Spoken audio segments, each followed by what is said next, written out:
What's going on, guys? Welcome to the very first episode of the Keepꓘlimbing podcast here. Really excited to basically put a new piece of content together for you guys. A little bit longer form content and trying to hit on some more self-improvement, personal development type of podcasts, range it a little bit wider than just baseball, but obviously we're baseball guys and baseball experiences, but business, sports, life, things that kind of transcend across all of our areas of life. And really my thought and goal for it is if we can help some people through our life experiences, that's what this is all about. That's what our business and life revolves around right now. So really excited about it. I've got Travis Griffin here with me. And Travis and I go back a long ways through my playing days and now working together at Premier Pitching Performance. So I want to give Travis an opportunity to talk about his bio a little bit. Yeah. So like Brett said, I've been in the game for a long time. Fired up about this opportunity. I think this is something that, for the people that know me, this is something I'm passionate about, right? Literally sent Brett a text message last night about a conversation that I had with a former player in regards to like how it's got to be about more than just the game, from a opportunity standpoint. We've been given such an incredible opportunity as coaches to impact guys in a way that most people only dream about, and for us, like, it's irresponsible to not try to do something bigger than you there, In regards to me, obviously, I'm not as known. I grew up in a small town. This whole journey started for me. Brett and I have talked about this. Like, it's crazy. Fun fact: I've never applied for a coaching job. I started with a little baseball camp in Union, Missouri, and then I became an assistant high school coach. Then started teaching lessons. Then helped develop the Rawlings Tigers program with Jaws. Then it just kind of blew up after that, and some might say right place, right time. I might say fearlessly pursued opportunities, but nonetheless, I've gotten to do things that I never could have written down on paper whenever this whole journey started in the very beginning. So I've been very blessed to be able to have the journey that I've had. Brett and I, fun fact, Brett was the first player that I ever went and scouted with a guy named Dustin Smith, just to try to learn more about that side of it, and here we are. It all comes back, right? Long ago and far away. Fun fact, Brett's the only guy that was able to talk me back into coaching baseball, which I think there's a lot to be said for that. Yeah. Well, Travis has definitely made an impact on my career, and I know he's made an impact on a lot of other baseball players' careers around St. Louis, but also kind of regionally and nationally as well. One of the big things I think that separates Travis, which is why I asked him to be a part of this particular podcast with this topic, is the mindset and the approach, the mental approach maybe to your training, to your development, and then ultimately to your games. And that's what today's topic is going to be, is the mindset to be elite. And ultimately, it's something I'm super passionate about. I believe all the way down to the core that your mindset is the way that you approach everything. It affects everything that you do. You could be handed an awesome program and not have the discipline, dedication, consistency. The way that you approach that program ultimately is what makes it successful or not. 100%. There's really no secret, no other way to it. So that's the topic for today, mindset to be elite. And I've been fortunate enough to be around a lot of high achievers in baseball, a lot of elite players in baseball, coaches in baseball. You've been elite. Travis is the same. I've been able to compete at an elite level, and while my journey wasn't compared to others as elite. I've performed at a high level, and I've also been around people that have succeeded at the highest level, which is a whole nother animal in itself. Just to make it to the big leagues, definitely a blessing. But the guys who can turn that into a career, that's another 1%. They're different animals that make it. Yeah. So really, I got a couple questions here today that I wanted us to kind of work through. The first one, which is probably the most important to start with, is what are the first characteristics that come to mind when you think about an elite mindset and those people that are achieving, high achievers? What is their mindset? If you could think of a couple of words to describe it. I mean, for me personally, the underlying factor is belief, right? And I think everything comes off of that initial idea, right? I've run into so many guys along the way that like they loved it when you told them what they could and couldn't do, right? Right, exactly, right. Everybody that I've ever worked with, myself included, right? Like I was told at one point that I was an idiot for walking away from construction and becoming a coach. Describe that. And I mean, they're for me personally, the underlying factor is belief, right? Like those guys love it when you try to define who they are, like what you can and cannot do. It's the ultimate like, oh yeah, watch this, and there's so many other characteristic traits that fall off of that, like we were talking about earlier. It's they're disciplined, right? Because they know how difficult what they're trying to do is. They're ruthlessly disciplined in what they do every day, right? Like, I mean, we've talked about that a ton, right? Like, from Trev carrying around a notebook with him when he was working on his nutrition stuff and literally writing down every single thing that he put in his body, to guys waking up at 5 a.m. just to get their workout in or get some prep in.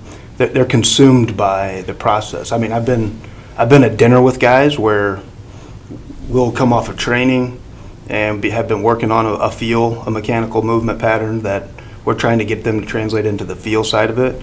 And like in the middle of dinner, they'll stand up in the middle of a restaurant and start saying like, hey, is this what you're talking about? Like, it just obsesses them. It consumes every part of who they are. And in a good way, and sometimes, again, it's tough, right? But at the same time, like nothing's getting in the way. Right, they're going to find a way to make it happen. Right. They won't let it. Right. Well, and so a couple of notes I made here. Just wanted to list a couple of the characteristics that I think I've hoped to acquire, but also what I've seen in other people that I've played alongside or gotten to be around. But these are the ones that stand out the most to me. Is the discipline, the willingness to learn. Accepting responsibility for the outcomes, for your actions, inviting adversity and not just understanding adversity is going to come, but actually welcoming because they know that when adversity comes, there's an opportunity for growth. If it's all smooth sailing all the time, then you're probably not pushing yourself to the caliber that you need to be. 100%. The conviction that it takes to be a high achiever, you've got to 100% believe that you're going to win, and that you're doing it the right way, and the difference therein lies is 99% not good enough. Yep. I know we've talked about that a lot. Yeah, it's intimidating. I've actually repeated that 99% of the milk jug in the fridge, analogy metaphor to many people, and really just for you guys, the quick version of that is that if 1% of the milk jug was left in there, you'd go yelling at your little brother or sister about who the heck left this amount of milk left in there. That's nonsense. I can't do anything with that. And that is the difference between being successful. That's the difference between being good and being great. And ultimately, if that's what we're chasing, then we empty the tank on that. That's right. They're using that 1%. Yeah, and that's the difference. So being 99% convicted versus being 100% convicted. 99 is not successful. 100 is successful. And again, that boils back to when you're doing something with a purpose, when you believe that that's what you were made to do, right? Do you walk differently? Do you talk differently? Do you move differently? I from my experience, you do. Like I've watched those guys. I watched you, and they do. They don't. It's non-negotiable. Like, and so when you ask like where that conviction comes from, that's where. For sure. I think those guys also have a unique sense to be coachable with a really good filter. Yeah. And I had to work through my own journey with that. Because I think it's common to hear, be coachable. You don't want to be the guy that's uncoachable. Right. And that's absolutely true. But being able to have the maturity and wisdom to have the filter on what kind of information comes in to say that's either, not right, or it's not right for me, or maybe it's not right for me right now. Yeah, right. Because there's also something to prioritizing like what you're doing, and we talk about this a lot. Time is fixed. Your reps that you have are fixed. Whether it's in life, sports, or business, time is fixed. Yep. And you trying to be really good at 5 different things, they're all going to be average. You trying to be really good at 1 or 2 different things, That's right. that's a different story, right? So being able to have that filter of good information, is it good or is it bad? Is it good information that is good for me, Right. Because there could be information, that is good about the weight room that may not be right for what your goals are for being in the weight room, right? And then there's this whole other thing of like, well, yeah, that might be good for me, but it's not good for me right now. You just had to bring the weight room up, didn't you? Yeah. It's a hot topic. Oh, right now it is for me, for sure, baby. And then the one last thing, sorry, I'll let you go back to that. So the one last thing on my list there is the fact that you are your own best coach. 100%. Because if you're not constantly trying to push yourself, learn what it is about what you're doing, and you are expecting somebody to summarize, spoon feed, however you want to say that, to you, you're always at the liberty of who's teaching you or coaching you, right? You have to be pushing the standard if you want to be great. It's too easy to use that for an out, too. Right. Right? It's not my fault. It's not my fault. Like, I didn't give me the information I needed, right? Don't do that. That's bullshit. I'm sorry. But, this is your career. Yeah. Like, it's your journey. You are walking it. Like, if you're not responsible for those things, if you don't take accountability in those things, like, then your failure is your own demise, right? Like, going back to the coaching thing, right? Like, coaches, what people have to understand is coaches in general, like, your job is to teach, to help grow, to improve, to make things better. Like, that's your instinct. As a good coach, like, that's what you want to do, right? And I think where a lot of coaches make mistakes is they try to add value into situations where they're already adding value just by being there, right? Or by having the presence to be there. I mean, how many times did we go up to Rams Park back in the day and I just sat there and watched you guys throw? I didn't say a word.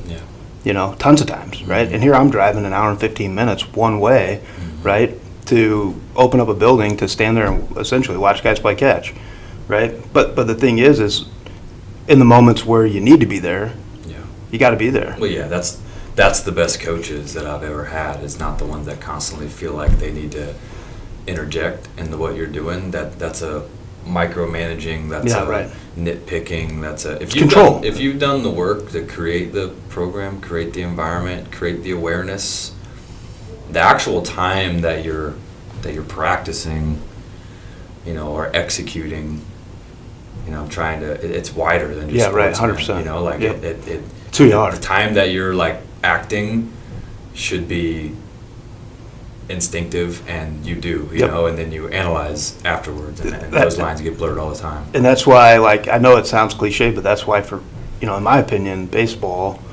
there's no game like it. It's the greatest reflection of life that there is. A 3.5 hour long Major League Baseball game, ball's in play for 27 minutes. Of those 3.5 hours, it's in flight for 9 minutes. We're standing on a field for 9 minutes worth of action. Like, okay, that's life. There's so many days where you're going to go do the same monotonous stuff over and over and over again. That's the 3 hours and 27 minutes, right? Or whatever, 21 minutes, right? And then you're going to get to throw one bullpen a week, right? You're going to throw a side session a week, right? You're going to take BP for an hour a day. Okay, what are you doing with the other 23 hours, right? Like, are you in check on all of them? And I think, like, the difference, again, going back to the difference in the elite guys versus the average guys, is the elite, they're accountable for every minute of their day. Like, they're journaling. They're making sure, like, they're maximizing every minute that they can. That's right. They're taking advantage of every minute that they can. 100%. And honestly, that whether that's like in a active, way, or maybe it's in a recovery manner. That could be too. Maybe right. it's, taking care of your body and doing like, not every minute's like a stressful working minute, And they're like, it's a no excuse mentality, almost to a fault. Like you and I, we've talked about this before. Like one of the guys, and hopefully he'll hear this and he'll probably start laughing. But I always think it's funny that like when we first started doing his program, he didn't have anybody to play catch with, right? And so it's like, well, what are we gonna do? And he's like, well, I'll just go buy a bucket of baseballs. It's like, oh, okay. So he did. He went and bought a bucket of baseballs, and what's he doing, right? This guy's like, 7 months from now, he's going to be in the big leagues, right? And here he is on a high school football field in Tennessee throwing a baseball and then going and picking a bucket of baseballs back up and going and throwing them again, right? Why? No excuses. It's no excuses, right? Like, oh, I don't have somebody to play catch with. Okay, well, I still got to get my work in. I'm going to find a way, right? And so, again. I just need to throw them. I don't care about that. That's it. Yeah, right. I can go pick them up. I got 2 legs. Oh, it's cold out? Okay, fine. Like, same guy, right? Here we are, like, shoveling a snow path off on at a stadium that he was playing at, and so that he'd get his throwing in, right? Mm-hmm. And it's like, it's just a no excuse mentality, and that's what it's necessary. Yeah. So you have all these characteristics. I know some are up for debate. I'm sure people listening could throw a few more in. Sure. Like there's a lot of different ways we could describe that mindset to be elite. I think one of the biggest things that come up in conversation for me is that mindset learned, or are you born with that mindset? Is that innate, or is that mindset learned and developed over time? Yeah. And I know that's where there's some Sure, absolutely. I think again, we've kind of just full disclosure, we've kind of discussed this a little bit, right? Like I think it's a combination of the two, right? Like you've got to have the ability to have some instincts, right? And I think that's where purpose comes in. That's where, from me, for the faith side of it, like, look, God makes you the way that He wants you, right? He doesn't make you kind of how He wants you. He makes you exactly who He wants you to be, right? He gives you a perfect purpose, right? And so I think that those tools are already there, but then our job throughout the journey is to perfect the use of those tools, right? And, I've got a wrench, but do I know how to turn it right? Right. I've got a screwdriver, but do I know how to use it to the best of my ability, right? Like I could have a whole trailer full of tools and a blueprint and all the materials necessary to build a house. But do I know how to build a house? Yeah, right. That's what the journey is about, right? Like when you're in pursuit of what it is that your purpose is, I think that's when these factors go away. Mm-hmm. Fear is no longer a factor, right? You wake up, we just talked about this, like you wake up different in the morning, right? Your hair's on fire. You're ready to go after it because you see the opportunity. Right. So yes, it's both. Yeah, and I think there's no questioning that we're all hardwired in a different way. Right. I think everybody. That's the beauty of it. Everybody understands that. That's the beauty of it. And there's going to be things that I innately shift towards in times of success or times of adversity or times of worry, like leading up to a big event or whatever, that are going to be different from yours, that are going to be different 100%. from anybody else's, right? Life experience there are gives you things that. that are innate, right? And I think one of the most common things that I see among elite performers is that they're just not willing to accept that. Right. Like there's this. They're going to challenge no excuse. Yeah, they're going to challenge it. And at the end of the day, if we're hardwired different, there's nothing I can do about that. Yeah, that's exactly right. At the end of the day, all I can do is do my best today to put myself in an environment that helps my mindset be better. Yeah. And then do it again tomorrow. And that makes you soft. Then do it again the next day. And then do it again the next day. If you constantly run around like searching, oh, this isn't for me. Oh, this isn't me. And look, I'm saying that from life experience, right? Mm-hmm. Like I am that guy. Mm-hmm. I've done that, right? Yeah. And everybody has times of that, So it's how many times you can put yourself back in that's that right, exactly. strong-minded mentality. Do you know how hard it was after 3.5 years? After like walking away and saying I'm done. Dude, my license plates literally say "See ya ball," right? Like it's not because I was hitting a home run, right? It's because I was leaving baseball, right? It broke my heart to walk away the first time, right? But after talking with you about it, and it's like, you kind of knew some things that I was working on, and it's like what we're doing at P3 is our premier pitching is like right in that wheelhouse of what I was working on, and it's like, look, it's not coincidence, like, so, but to eat a little humble pie there and say, I'm going to get back in it, and I'm going to go back after it. That was tough. It was really tough. It was tough to talk to my wife. Like, look, we've got 5 children, right? When I'm here, I'm not at home. She is the cook. She's the nanny. She's the maid. She's the teacher. She's the wife. She's the partner at a CPA firm. She's like the boss who has to manage everything else, right? Like, she's doing those things on her own. Why? So that I can pursue something that I'm passionate about, right? And so you can't, for me, it's like, how do I justify that, right? Well, when it's in the right environment and for the right reasons, like, you can go after it 100%. And that's where, again, that's the beauty of being a team. Like what you were saying earlier is like, I have my own insecurities. Like, that I hate talking about who I am, right? I hate it. But so what do? You out me, right? Why? Because I'm not going to do it, right? When you work together as a team and you take your own selfishness and your own insecurity out of the equation, and you understand that, like, that's what love is by definition, right? Like, there's 2 ways to rule it. You can rule through fear, you can rule through love, right? Greatest teams I've ever coached, greatest players I've ever worked with, they all understand that relationship. Yeah. And we rule through love, right? We work together through love, right? Okay, you fell down here. You know what? I got this. You get yourself back up and get back on your feet, and while you're doing that, I'm going to handle this for you, and then we're going to go, right? And we're going to be better for it. Right. And that's an elite environment. And when you talk about being elite players put themselves in those environments. Right. They don't accept anything less than that. Absolutely. Right? If you're not in that, you're either on the boat or you're off. That's all you can control. That's right. And you almost have to have the self-awareness to say, what is innate for me? What are my downfalls when it comes to my mentality? Yep. And then I should be seeking an environment that supports that. Yep. And that's why guys, I think, that are like super data minded and maybe paralysis by analysis, the more you talk about data with them, it has probably a negative effect at some point, diminishing returns. And then there's other guys that you can't talk about too much data with them, right? That's right. But it's knowing who you are, right? And knowing how it's affecting you, and then being able to analyze and evaluate that, right? So I wanted to kind of maybe summarize here. We've already kind of been talking about it a little bit, but therein lies the next question, for a viewer, listener, athlete, young athlete, whatever, somebody pursuing an elite mindset. If I don't already think like that, how can I change my way of thinking?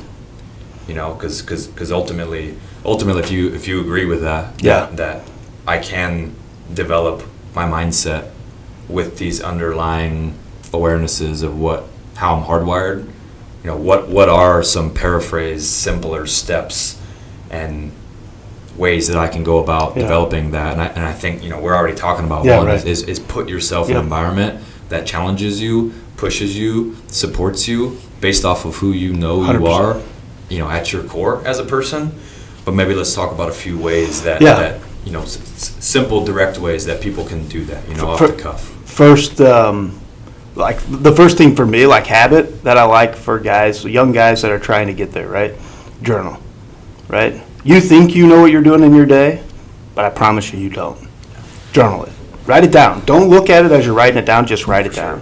Lower levels in the minor leagues, I did that for 4 years straight, just to develop what am I doing that I felt like was consistent. That's right. Day in, day out, and not only a physical routine, but a mental routine and approach that from the minute that I showed up, at the field that day, everything that I was doing from a mental standpoint and a physical standpoint got written down. 100%. Like my approach to the games, my approach to practice, my approach to lifting. Then what did I actually do? That's right. Did I do that plan that I wanted to? And then I'd kind of grade myself. I'm on like a little grading system. Spend that last 15 minutes. Like, my thing is always 15 minutes before your head hits the pillow, recap your day. Hold yourself accountable, right? And then plan for the next day, right? Like, here's what I'm doing today. Here's what I wanted to do today. Here's what I actually did. And be real. Yeah. And don't let your feelings get involved, right? Like, yes, look, I'm a guy that, my feelings get involved in just about everything I do, right? It's just because I'm a passionate person, right? But at the same time, like, you got to be able to know, like, look, yes, I didn't get everything done. Yes, I got distracted. Yes, I made an excuse. But there's nothing that I can do about that now. Unless you have a time machine, which, by the way, if anybody has one, call me or email me. I would like to use it. When people say there's nothing they would change, that's BS. There's a lot I would go back and do differently. But the reality is, like, you can learn from it. That's the beauty of the journey. It's like I haven't gotten to where I got to in my career on the coaching side by being arrogant and thinking I had it all figured out.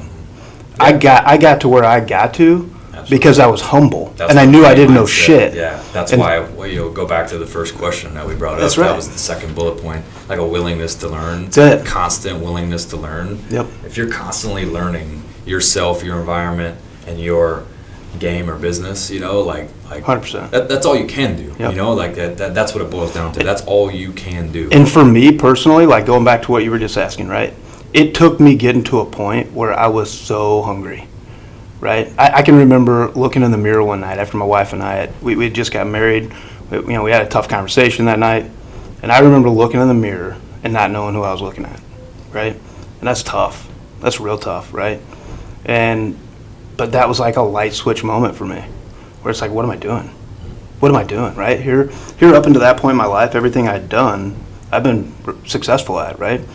And it was because I wouldn't accept anything less than that, right? If I was going to do something, I was going to do it to the best of my ability. And all of a sudden, I got to this part of my life where that wasn't true anymore. I was making excuses and all this other stuff. And it was all just pity party for me, right? Because my life had been tough up to that point. Yeah. But it's like, no one cares. Yeah. No one cares. Yeah, right. You got to fix it. Right. You want something, go get it, right? And so when it comes down to that, like, habits, be accountable for you, right? Don't accept excuses. If you say you're going to do something, do it. If you tell yourself that this matters that much to you, then do it. Because you're the one that's going to have to pass the pillow test that night. When you put your head down, you're the one that's going to lay there with regret for the things that you didn't do, that you wanted to do. And that's where that journaling is important, because you write down in that journal 5 things I'm absolutely or non-negotiable are getting done tomorrow, right? And you do those 5 things. Mm-hmm. And you do that over enough time, and you build up some momentum, right? And all of a sudden, you get to this point in your life where it's like, yeah, I can do this shit. It's hard. Most people can't do it because they're giving themselves outs, but I can because I'm holding myself accountable, and I'm truly, genuinely, actionably, and mentally pursuing what it is I love. Yeah. Yeah, and I think that's where the difference lies in your elite achievers, is just because they won't accept anything. It's not, there's no option. And that's the bottom line, is that if I didn't get my workout in that day, then I put the kids to bed and I went and got my workout in. Yeah, that's right. Like it just, or if I knew I had a busy day coming up, then I got up at 6 a.m. That's right. I'm going to get it done. And there's really just no other route other than getting it done. And ultimately, I think, I spoke at a first pitch dinner a couple years ago, and they asked me to speak at it, and at the time I think I was only probably like 26, so I was still baby, maybe feeling like a little unprepared for it, but it put me in this spot of like, what would my message be? Yeah. And if I put myself in their chair, what would my message be to 19-year-old Brett? Yep, that's right. What did 19-year-old Brett need to hear? Yeah, right? and what if I could go back, what would I tell him, to do? And I think at the end of the day, like I'm proud of these decisions that I've made. It's ultimately led me like where I'm at. Yeah.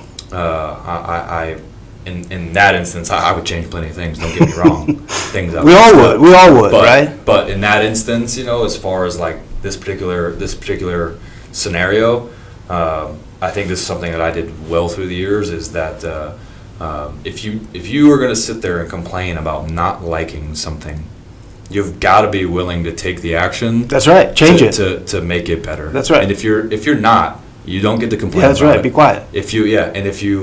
If you're not going to take them actions, then it doesn't bother you that much. That's right. You're just a whiner. It out just to air it out. Yep. You're a whiner. So I mean, look, this is multi like purposeful. Like if you don't like, your body composition. Yeah. Do something That hurts, about by the way. That hurts. If you don't like, well, you're doing something about Absolutely, it. that's what happened. That's exactly what happened. If you don't like, the shape that your arm's in as a pitcher, do something about it. If you don't like your pitching delivery, we have the tools to measure and quantify, fix it. Yep. If you don't like your, relationship status with whomever, do something. You're in the driver's seat. It's your life. And is it going to be easy? No, that's not the point. No. Is it going to be hard? Yes. Is it going to require you to do things that make you feel uncomfortable? Absolutely. Yep. Are you going to have to sacrifice a lot? Absolutely. Right? And I if think you want to be elite, none of those things do matter it. because you've already made up your mind that I want this thing. Yep. I want this, purpose. I want this relationship. I want this achievement. I want this business. I want this outcome. Yep. More than I care about all those other things that have to come with it that are going to be hard, uncomfortable, or, And it can't be a talk about it, Right. right? Like, there's so many people out there, right? Like, you and I were talking about that the other day. Like, it's like because the world is the way it is, where so many people are talking about it, like, it's hard to trust when someone says they're going to do something that's, like, big, that they're actually going to do it. Yeah, right. You know? Right. Because majority of people talk about That's it. where They the have phrase great actually ideas, speaks right? louder than words That's even right, come yeah. from. But then it's like, I Humans forgot. have been talking and not doing for. Oh, it was the program, right? Mm-hmm. And it's like, no, I write this program in one day, send it over. You're like, man, dude, that's awesome. It's like, no, I told you I was going to do that, Yeah. right? And it's the same thing for you. Like, you tell me you're going to do something, like, but and it's there, it's done, right? And why does that work, right? Because if it's not there tomorrow, guess what? I'm coming. Yeah, right. And I know Right. that if it's not there tomorrow, Yeah. you're coming. Shoot, all the way right? down to a hiring process. That's- Like we want to put ourselves in that environment, where if you told me that you were going to do something and you didn't get it done, you're probably more upset about it than I am. Oh, yeah, That's the type absolutely. of people you should be trying to surround yourself with. So And like, if you want people around you that make you feel good, that's a big time no-no. Yeah. Like, I tell my kids all the time, it's booger on the face mentality, right? Like, if you want to find out if you got a real friend, right? Real friends will tell you when you got a booger on your face, right? If I walk around with a booger on my face and somebody doesn't tell me, we ain't friends anymore, right? Why? You're gonna let me walk around and look like an ass and not tell me about it because it's uncomfortable to you? Piss off. Sorry. We aren't friends. Right? I don't care if it's uncomfortable for you or not. It's what's best for me. Tell me so that I can fix it, right? Right. And so it's that kind of surround yourself with people like that, right? That are going to challenge you. They're not going to let you make excuses, right? I got a buddy named Bobby. Like, so Bobby and I, like, and Brett's in the same boat. Like, you guys don't know, I went through some tough stuff like over the last 6 months, right? And so every day Bobby would bust me, right? He'd be like, hey, what's playing? You still messing with that stuff? Like, yeah, dude. You got to walk away from it. It's killing you. You got to walk away from it. But in the background is like my family. We had a bunch of cybersecurity issues, and like my children's phones were getting hacked. My wife's phone's getting hacked. My wife's GPS in her car got hacked, and it's like that's my family. Like, as an instinct, as a husband, like that, your first instinct is to protect everybody you love, right? But at a certain point, it's like, okay, we're a month in, nothing's really happened. They're just like logging us out of iCloud accounts, right? Or, like, now my wife's GPS doesn't work, it's fine, we use her phone, right? So we found workarounds for everything. It's like, everybody's safe. Okay, it's time to start walking away from it, right? And it was a big moment for me. And again, it took having that friend that was willing to tell me the truth, what I needed to hear, not what I wanted to hear. Did it feel good? No. No, it didn't, right? But did it make me better? You're damn right it did, And if you don't have people in your life like that, find them, right? And if you can't find them, call me. I'll be that guy, right? So, well, that's probably the biggest takeaway, I think, from this entire conversation is the ability to look in the mirror and say, do these characteristics define how I carry out my life on a day-to-day basis? Yep. And I think the then prove it to wise yourself. I think the wise man would say, well, yes, but Yes, that's right. there's areas I could still get better in. That's Always. what you need that environment for. Yep. And at the end of the day, you've got to have some sort of way to check it. Yep. You have to have people around you Yep. to check it. Check it with your journal, check it with your, with True your people, own, true friends, your own right. accountability, but then Right. check it with the people that are around you. So, Yeah, I think that's really good. That mindset to be elite. If you establish that, then all of the physical actions and things that need to take place after that will come. It's an internal mindset change shift 100%. that dictates the rest of those successes. So we'd encourage you guys to all do that. Thank you for listening. This is the first episode of many more to come. The Keep Climbing Fired podcast. up, baby. Yeah, it's going to be great. Hope that you guys found some purpose out of this today. If you guys like this video, please be sure to share it, like it, comment on it. If you guys have topics that you'd like us to talk about in the future, drop them in the comments below. And if you could share this for us, if it made an impact on you, share it. This channel is completely organic in its growth. No Just two ads, guys. no whatever. Like, we want to keep it that way. So share it for us, and we love you guys. Hope that this has made an impact on you. It's definitely made an impact on us, and hope it does. Hope it continues to throughout the rest of our time together. So that's all we got for today. If you guys have any sort of comments, suggestions, drop them down below. We'd love to communicate more with you guys, and we'll see you next time. Bingo.